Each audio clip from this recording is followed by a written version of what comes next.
Yo, what's up, Lad here? How's it going? Back at it again. And also, looks like we're getting another rerun with the collaboration triangle strategy. These are 3 travelers that we've seen before, but they're now getting their 6 stars. But with that said, are they still worth pulling for? With this collaboration, Sarah Noah was a free character, and then we have Frederica, and then Roland. Starting out with Frederica. For 6 stars, her TP passive gives her access to double casting upon breaking the enemy, similar to Oshat, so that somewhat turns her into a role of a breaker, but with that she is still only limited to fire elemental attacks. Quickly looking at her skills, my Frederica here is at Awakening 1 at level 100. Her first skill is Scorch. It deals fire elemental damage to all foes, potency 120, and causes them to combust for 2 turns. Combust deals elemental damage and lowers shield points by 1 at the end of the turn and will not break the target. Her second ability is Analyze All. It shows one weak spot for all enemies. Third ability is Dewarding Spice. It debuffs a single target with a elemental defense down 20% and lowers the fire resistance by 20% for 2 turns, and this unfortunately can be only used 3 times per battle. Next is her Flame Shield. She gives herself elemental defense up of 30% and also fire resist of 30% for 3 turns, and she's also able to counter physical attacks for 3 turns with a 1-hit elemental fire damage attack, potency 180. Next, her physical attack. She deals physical tome damage to a single foe for 3 times, potency of 65. Next, we have her Enchanting Spice. She gives one single ally a elemental attack of 20% and also raises the fire damage up by 20% for 3 turns, and this can be only used 3 times per battle. Next, we have her Blazing Chains. She deals 2 hits elemental fire to 1 enemy,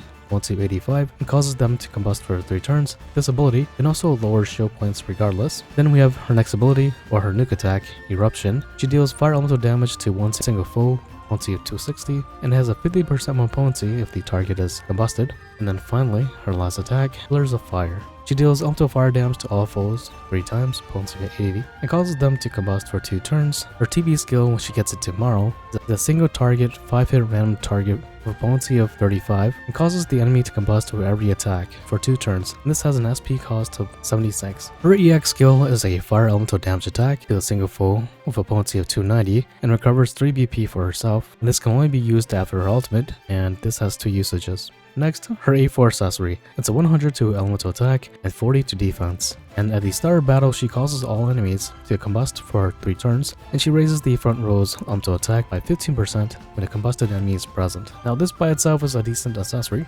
but it's not all that great, as this is more of a nice to have rather than a need. And as we progress further into the game, more and more travelers will be able to passively be able to give your team physical or elemental attack out. Her TP skill does help out with shading shields, as it's a 5-hitter to fire and also inflicts combustion, but she is again severely limited to only enemies weak to fire. And so because of that, if you're free to play, I would possibly skip on her. Next, we have Roland, who is possibly the better character of the 2. Roland's main role is inflicting passive polearm resist down. As he was previously buffed in the global version, he's still a traveler that I still bring in my polearm squads.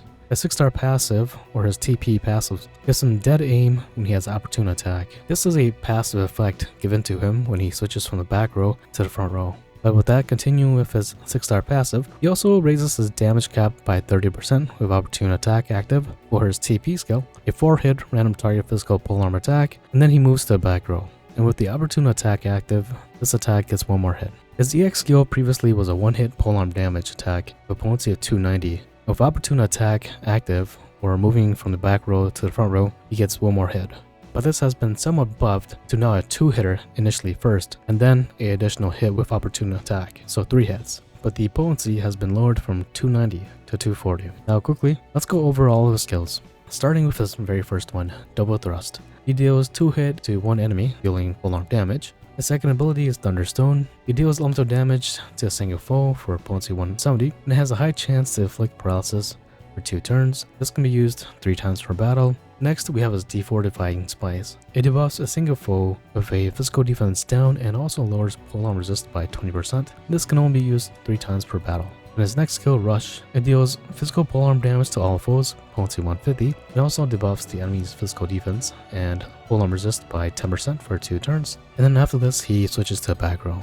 And with opportune attack, this attack deals 1 more hit. Then we have Energize and Elevate, BP recovery for himself by 1 for 2 turns. Next, Invigorating Spice. It gives any ally physical attack up to 20% and also raises the polearm damage dealt by 20%. This can be used 3 times per battle. Then for his next ability, Pushback, it deals physical polearm damage to a single foe once you 180 and also inflicts a physical defense down by 20% for 2 turns. And with opportunity attack, this gets 1 more hit. Then we have his nuke attack, Lance Hurl. It's a 1-hit single target attack once you 260, and with opportunity attack, this gets 1 more hit. Then lastly, his breaking skill, Flash of Steel. It deals a physical polearm damage to all foes for 4 times once you 65, and with opportunity attack, he gets 1 more hit from this. Taking a look at his A4 accessory, it's nice to have as it's a 102 physical attack and 40 to speed, and switching from the back row to the front row gives the equipped user a 15% polearm and physical attack up for 1 turn. This is primarily good for him, but as the future is slowly approaching where more and more travelers can increase their party's passive and equipment buffs, this accessory is nice to have now, but it will get replaced in the future. So, is it worth the pull for him? If you pulled for Magnolia, sure. He's decent to have. His global buffs made him the ultimate passive polearm resist down traveler in the game. He alone can cap out polearm resist to 30%, by using 2 different skills, and of course if the second passive procs. But more importantly, his ultimate gives a 15% to 20% polearm resist down. And remember that this ultimate debuff stacks with all the debuffs in the game. So because of this, he is still a decent traveler to bring along when up against enemies that are weak to polearms. So for the final verdict, for a free-to-play, perhaps a pull or 2. As said before, his passive polearm resist in the game are still some of the best debuffs to happen to polearm users. For those who spend a little bit, I would try to get 1 copy or ultimate level 10, as he is one of the few travelers in the game that can also lower polearm resist down as his ultimate. If you already don't have a decent polearm user, and you're not planning to pull for any future polearm users, you're better off skipping. As I already have both, I might be skipping out on this rerun. If anything, I might just do 1 pull, see if I can get another copy of Roland. I get his ultimate to level 10. But anyways, with that was it for this collaborations rerun. I'll catch you later. Take care of yourself like always. Flat out.